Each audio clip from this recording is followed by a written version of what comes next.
completei 50 anos de jornalismo, fazendo a Amazônia o tempo todo, porque cedo eu tive a consciência de que nós tínhamos a oportunidade de fazer diferente a expansão de uma fronteira econômica no mundo colonizado. E cada vez mais eu tive essa convicção com a expansão das informações, com a ligação, o aspecto positivo da globalização, é que você pode criar suscetibilidades, sensibilidades, referências de escala mundial. Infelizmente isso não está acontecendo, porque o aspecto negativo da globalização prevalece sobre o aspecto positivo. Mas nós tivemos a oportunidade de fazer história aqui. Grande parte do que acontece não vem com uma determinação de cima para baixo, um plano de uma empresa que vai fazer exatamente aquilo. Não. Aqui, por exemplo, a Alcoa, que era uma das piores empresas multinacionais no mundo, mudou seu comportamento. Foi na Amazônia que, pela primeira vez, a maior fabricante de alumínio, que é uma das atividades industriais mais poluidoras que existe, mais absorvedora de energia, é a mais absorvedora de energia, ela descobriu a natureza. E, para marketing ou não, ela se empenhou em ter uma atividade menos agressiva à natureza pela primeira vez na Amazônia. A mesma coisa aconteceu com a competidora dela, a Alcan canadense, e com a mineração através da mineração Rio do Norte. Foi o primeiro lugar em que os buracos abertos pela mineração foram ocupados por terra vegetal e revegetação. Nunca tinha acontecido isso. O buraco era buraco para sempre. Então foi a primeira vez. Então isso é resultante das circunstâncias da Amazônia. Agora não mudou o essencial, que é você mandar matérias-primas de baixo valor para serem transformados e reexportados como produtos de alto valor. Isso é a sina colonial que nós não conseguimos mudar. Mas eu acho que isso, em grande parte, foi pela má qualidade das elites da região e do país.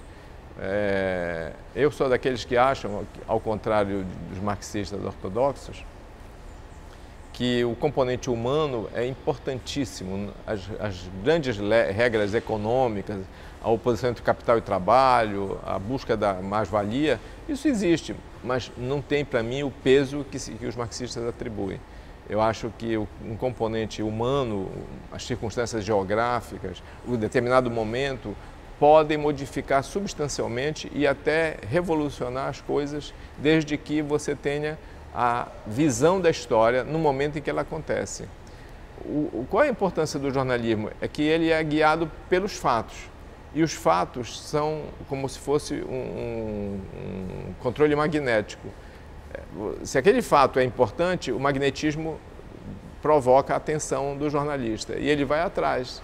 Então, indo de magnetismo em magnetismo, de impacto magnético em impacto magnético, do cotidiano ele faz a história. Então, com isso, ele permite a um povo colonizado que pensa pela cabeça do colonizador ter a possibilidade de se antecipar. Só se pode fazer história antecipando o que vai acontecer, mas não com magia, não com telepatia, e sim com informação sobre a continuidade factual, que fato vem atrás de cada fato. E aí você projeta pelos fatos o que vai ser o resultado e se antecipa a ele.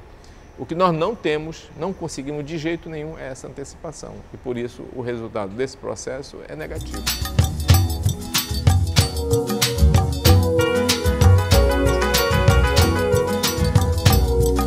A única forma é antecipar antes da história irremediável.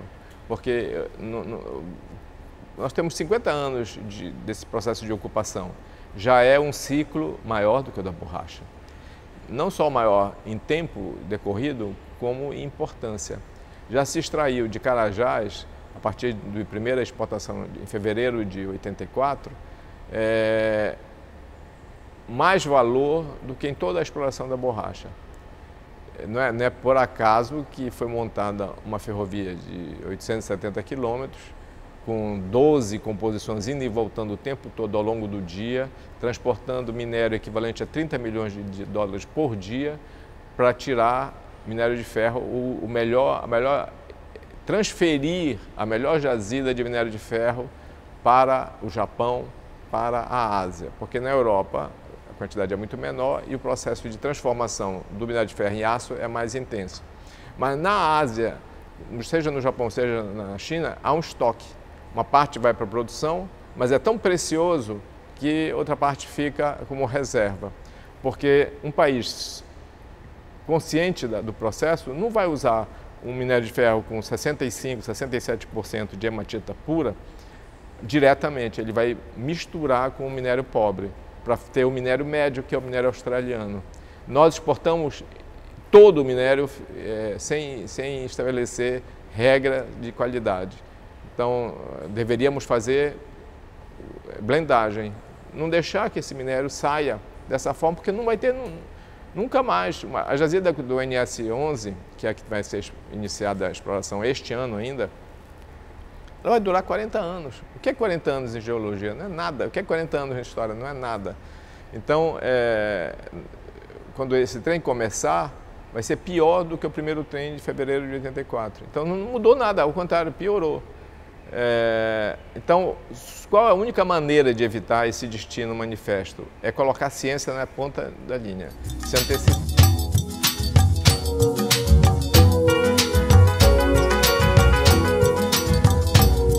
Eu entrei em 66 na imprensa, 2 anos depois do golpe militar, e peguei 2 anos depois o AI-5.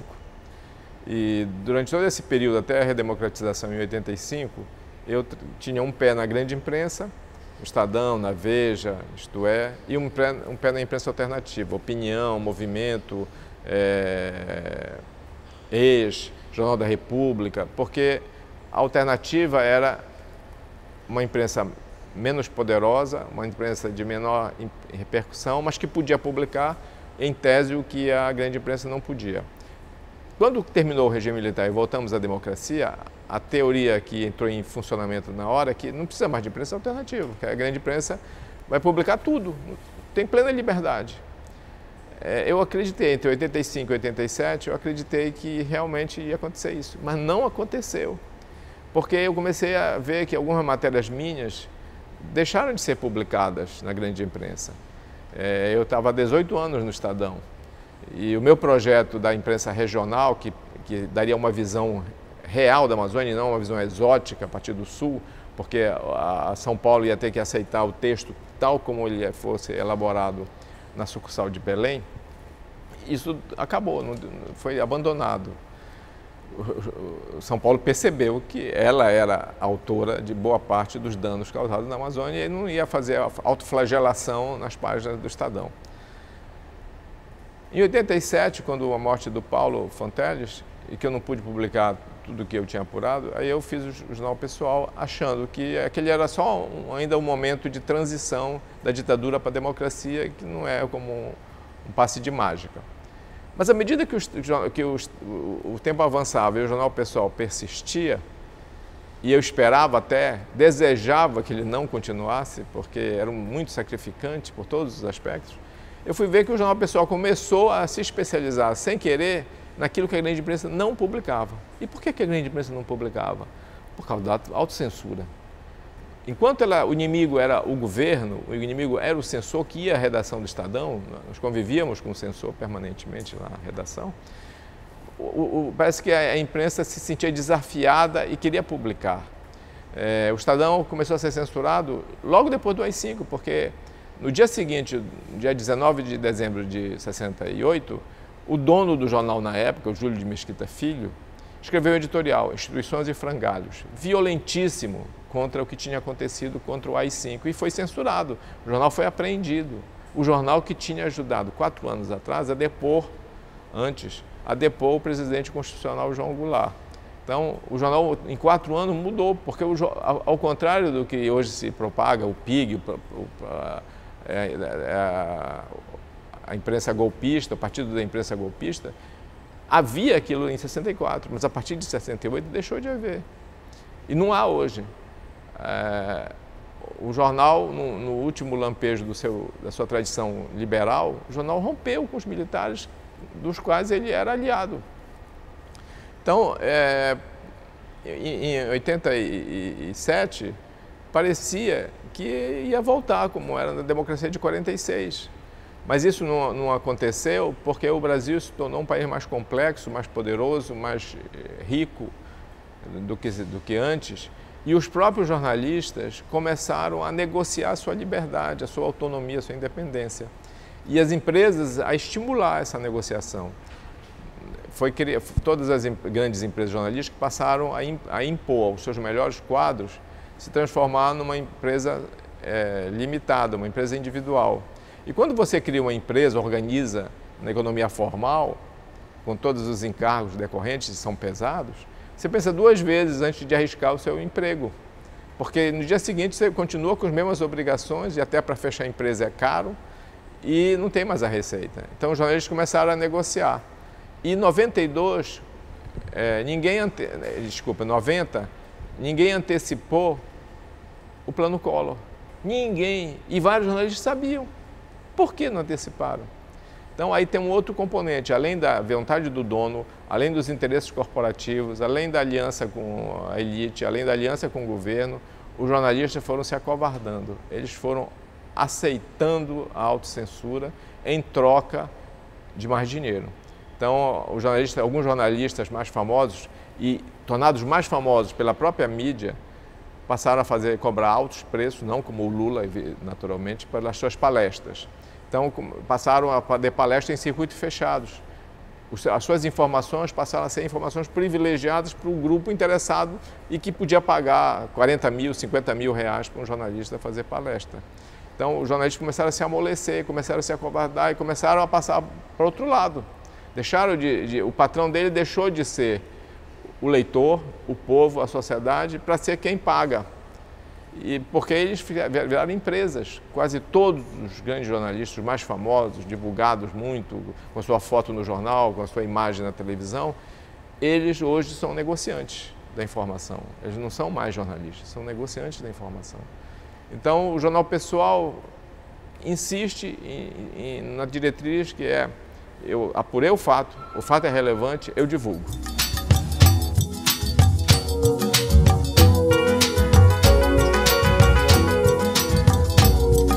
Eu acompanhei muito o problema de terras na Amazônia e vi o que aconteceu desde o início no Vale do Araguaia-Tocantins. E achava que devíamos impedir que esse mesmo processo se repetisse no rio seguinte, na direção leste-oeste, que era o Xingu. E no início da década de 1980, estava em construção a PA 279, que ligava Xinguara, no Araguaia, a São Félix do Xingu, no Xingu.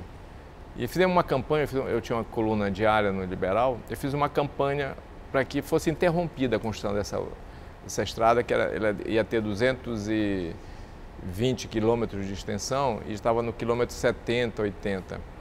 E conseguimos isso, que a estrada parasse, porque para preparar o Xingu, fazer estudos, pesquisas, para impedir que aquele mesmo processo de transformação da floresta em pasto para gado de corte, de baixa qualidade, de valor agregado pequeno, se chegasse no Xingu, e o Xingu era muito mais delicada a situação do que no Tocantins, Araguaia. Então, isso não aconteceu. Infelizmente, foi retomada e hoje o absurdo dos absurdos, o maior plantel bovino do país está em São Félix do Xingu, é o município que mais tem gado. Isso, nem naquela época a gente jamais imaginaria que isso pudesse acontecer e aconteceu. Então começou, uma vez, em 1977, eu estava no Igarapé-Carapanã, que é um afluente do Rio Fresco, que é um afluente do Xingu, e precisava pegar uma carona em qualquer avião que parasse por ali, que era o início do projeto Tucumã, da Andrade Gutierrez. E passou um teco-teco, sem porta, sem banco, sem nada. E o piloto me deu uma carona, eu peguei para ir para Xinguara. E esse avião estava levando peão, colocando os peões numa frente de uma clareira para que eles desmatassem no Iriri. E aquilo me deu um alerta, porque o Rio Fresco, eu percorri o Rio Fresco até a cabeceira no Rio Nhoquim, que é na divisa do Pará com Mato Grosso. Era uma maravilha, era o Éden, mas já estava contaminado pelo mercúrio usado pelos garimpeiros. Aí eu fui denunciando, até que eu descobri uma grilagem de terras de 7 milhões de hectares. A maior propriedade supostamente existente em imóvel rural era a Jari do Daniel Ludwig, o vinhedo americano. Mas ele aspirava a 3 milhões e 600, pouco menos da metade. Mas na verdade ele só tinha 1 milhão e 600. E na verdade só tinha 300 mil hectares legalizáveis. O Cecílio do Rego Almeida, não, ele queria um país, seria, essa área equivaleria ao 21º maior estado da federação. Equivalia a 2,5 vezes a Bélgica, com tudo que tinha dentro. E o que é que se mais queria nessa área? Mogno. O mogno tinha acabado do Araguaia Tocantins. A maior concentração era justamente o Xingu. Mas é uma concentração que era metade da densidade de mogno no Araguaia Tocantins. Então já havia uma queda.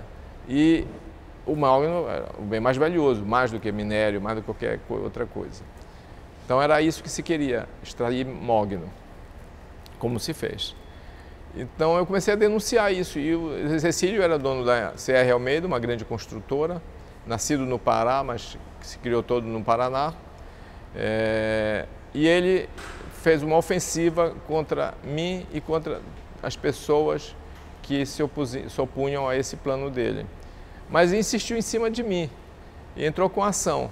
E eu provei que era uma grilagem. A partir do momento em que eu provei, houve uma conjunção de circunstâncias que favoreceram a minha condenação em primeiro grau. Eu estava sendo processado numa vara onde a titular se ausentou por 3 dias no fim de semana. Nesses 3 dias assumiu um juiz que era um juiz substituto dela, interino, que era da primeira vara, Amilcar Guimarães. E ele só pegou o processo na sexta-feira, o último dia dele funcionando na 4ª Vara Civil. E ele pegou o meu processo, levou para a casa dele, o processo estava pendente de um recurso meu, que era um agravo, que ainda não tinha subido. Então ele não podia ser despachado, ele não estava numerado, ele não estava concluso. Então, tecnicamente, ele não podia ser mexido nem pelo juiz, e muito menos o juiz substituto. Ele devolveu o processo na terça-feira seguinte, a retirar na sexta. E na segunda-feira reassumiu a titular, ele já não tinha mais jurisdição.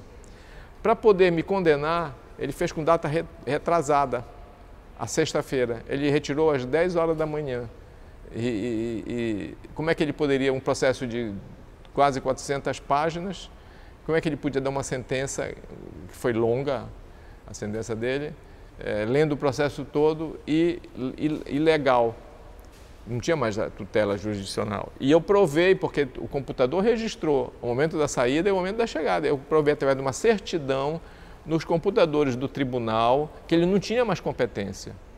Mesmo assim, ele deu a sentença. Mesmo assim, o tribunal considerou válida a sentença. Eu entrei com a representação contra o juiz, perdi a representação, provei que ele usou de má fé, que ele cometeu crime de falsidade, porque ele assinou uma sentença que a data era falsa. Mas eu fui condenado, o processo sumiu em algum momento, eu entrei com suspeição, a desembargadora que me processou, que negou meu recurso, ela não aceitou a suspeição, sumiu com o processo, funcionou no feito que ela não podia fazer, e eu fui condenado.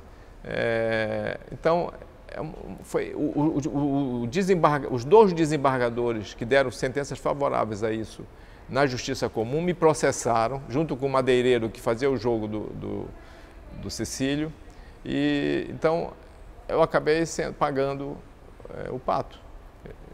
E felizmente ele perdeu a terra porque a Justiça Federal avocou o processo, porque se não fosse a Justiça Federal avocar o processo, ele seria o dono e teria transmitido para os seus herdeiros uma propriedade dessa. E o próprio Poder Judiciário interveio no cartório onde foi feita a fraude, demitiu todos os funcionários do cartório, inclusive a escrevente, que foi a que fez a fraude, demitiu a bem do serviço público, mas me condenou.